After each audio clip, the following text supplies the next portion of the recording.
তখন শিক্ষক ক্লাসরুমে ঢুকে একটি ছাত্রীর দিকে অবাক দৃষ্টিতে তাকিয়ে রইল। কিছুক্ষণ তাকিয়ে থাকার পর মেয়েটাকে ইশারা দিয়ে দাঁড়াতে বলল। মেয়েটা দাঁড়ালো। দাঁড়ানোর পর তাকে প্রশ্ন করলো, আচ্ছা তোমার কি বিয়ে হয়েছে? মেয়েটা তখন লাজুক চেহারা নিয়ে উত্তর দিল আর বলল, হ্যাঁ স্যার আমার বিয়ে হয়েছে, আমার 2 বছরের একটা সন্তান আছে। তখন শিক্ষক সকলের উদ্দেশ্যে বলতেছে, আজকে তোমাদের সকলের মধ্যে থেকে একজনের প্রিয় মানুষের নাম জানবো। তখন শিক্ষক সেই মেয়েটাকে ডাক দিয়ে তার হাতে একটি চক আর ডাস্টার দিয়ে বলল, আচ্ছা তুমি শিক্ষক, যাও ভোটে চলে যাও। মেয়েটি ভোটের সামনে চলে গেল। তারপর শিক্ষক তাকে বলতেছে, এখানে তুমি 10 জন প্রিয় মানুষের নাম লেখো। মেয়েটি 10 জন প্রিয় মানুষের নাম লিখলো। তারপর বলল, এখানে 10 জন প্রিয় মানুষের পরিচয় লিখো। মেয়েটি সেই 10 জন মানুষের পরিচয় লিখলো। প্রথম জন ছিল মা, দ্বিতীয় জন ছিল বাবা, তৃতীয় জন ছিল ভাই, চতুর্থ জন ছিল স্বামী, পঞ্চম নম্বরে ছিল তার সন্তানের নাম। বাকি 5 জনের মধ্যে 3 জন হলো তার বন্ধু আর 2 জন হলো প্রতিবেশী। তখন শিক্ষক তাকে বলল, এখান থেকে 5টি নাম তুমি কেটে ফেলো। তারপর মেয়েটি একটু ভেবে 5টি নাম কেটে ফেললো। তারপর শিক্ষক আবার বলল, এখান থেকে তুমি আরো 2টি নাম কেটে ফেলো। মেয়েটি এখন একটু ভাবনায় পড়ে গেল। ভাবতে ভাবতে আরো 2টি নাম কেটে ফেললো। তখন শিক্ষক আবার বলল, এখান থেকে তুমি আরো 1টি নাম কেটে ফেলো। এবার মেয়েটি ভাবনায় পড়ে গেল।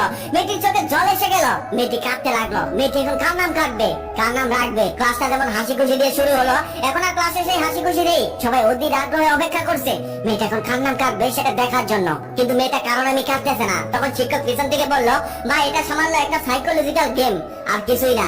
এখান থেকে একদমকে তোমাকে মেরে ফেলতে বলা হয়নি, জাস্ট নাম কাটতে বলা হয়েছে। তুমি এত চিন্তা করো না, কান্না করো না, একটা নাম কেটে ফেলো। তখন মেয়েটি একটা নাম কেটে ফেললো, সেটা হলো তার সন্তানের নাম। এখন শুধু একটি নাম অবশিষ্ট হলো, সেটা তার স্বামীর নাম। তখন শিক্ষক পেয়ে গেল তার সব থেকে প্রিয় মানুষ কোনটি। তখন শিক্ষক তাকে সামনে ডেকে এনে বলল, মা তোমার মনের উপর দিয়ে যে ঝড় আজকে বয়ে গেল এটার জন্য আমি দুঃখিত, আমাকে ক্ষমা করো। তারপর তার ব্যাগ থেকে একটা গিফটের বক্স বের করে বলল, এখানে 10টি গিফট আছে, তোমার 10 জন প্রিয় মানুষকে একটি একটি করে দিয়ে দিও। আরেকটি প্রশ্ন আমি তোমার কাছে জানতে চাই, তোমার 3 জন বন্ধু আর 2 জন প্রতিবেশীর নাম না হয় কেটে দিলে, কিন্তু তোমার মা তোমাকে গর্ভে ধারণ করেছে, বাবা তোমাকে লালন পালন করেছে, ভাই তোমাকে ভালোবেসেছে, শুনেছি একটা মায়ের কাছে নাকি তার সন্তান সব থেকে দামি। এই 4 জন মানুষই ছিল তোমার জীবনের গুরুত্বপূর্ণ মানুষ, কিন্তু তুমি 4 জনের নামই কেটে দিলে, শুধু রেখে দিলে স্বামীর নাম। এটা কেন জানতে পারি?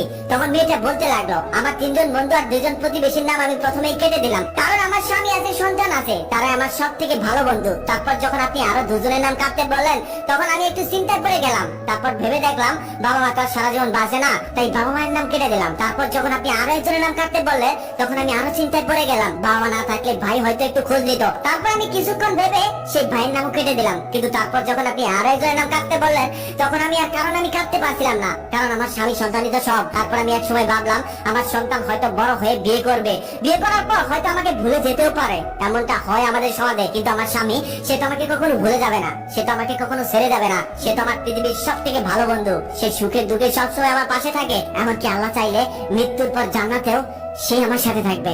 এটা ভেবে আমি আমার সন্তানের নাম কেটে দিলাম আর স্বামীর নাম রেখে দিলাম। তখন শিক্ষক আর কিছুই বললো না, ক্লাস সেখানে ছুটি দিয়ে দিল, সবাই বাড়ি চলে গেল। কিছুদিন পর সে মেয়েটা অসুস্থ হলো। অসুস্থ অবস্থায় তার স্বামীকে ডেকে বলল, আচ্ছা আমি যদি মারা যাই তুমি ঠিক কতদিন পর আমার বিয়ে করবে? তখন তার স্বামী বলল, এমনটা হবে না, এমন বাজে কথা বলো না। তখন তার স্ত্রী বলল, তুমি সত্যি করে বলো না, তুমি আমি মারা যাওয়ার কতদিন পর বিয়ে করবে? তখন তার স্বামী বলল, পৃথিবীতে বেঁচে থাকতে হলে একজন মানুষের প্রয়োজন হয়, না চাইলেও একজন মানুষকে আপন করে নিতে হয়। তুমি যদি সত্যি না থাকো তাহলে তো একজনকে আপন করে নিতেই হবে, কিন্তু তুমিই বলো আমি ঠিক কতদিন পর বিয়ে করব? তখন মেয়েটি বলল, আমার কবর যতদিন না শুকায় ততদিন তুমি বিয়ে করতে পারবে না। তার কিছুদিন পর তার স্ত্রী মারা গেল, কবর দেওয়া হলো। প্রত্যেকদিন তার স্বামী তার কবরে গিয়ে জিয়ারত করে আসতো, কিন্তু প্রত্যেক দিনই দেখতো তার কবর ভেজা, তার কবর শুকায় না।